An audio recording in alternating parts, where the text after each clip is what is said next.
Good evening everyone. আজ বিকেলবেলা চলে গিয়েছিলাম গ্রাম্য পরিবেশে, আর সেটাই তোমাদের সঙ্গে আমি শেয়ার করছি।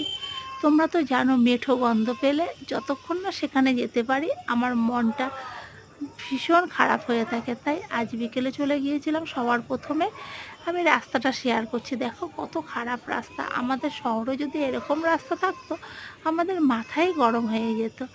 আর গ্রামের মানুষরা দেখো, ওরা এতই কর্মঠ, এই রাস্তা দিয়েই সারা দিন কাজকর্ম সমস্ত কিছু করে। আমি নিজেকেও একবার দেখিয়ে দিলাম, আর একটা খাল দেখালাম।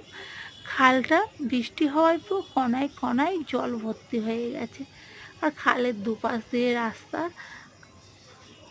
আর দুপাশ দিয়েই গাছপালা ভর্তি। আমি অটো করে যখন যাচ্ছিলাম আমার ভীষণ ভালো লেগেছিল।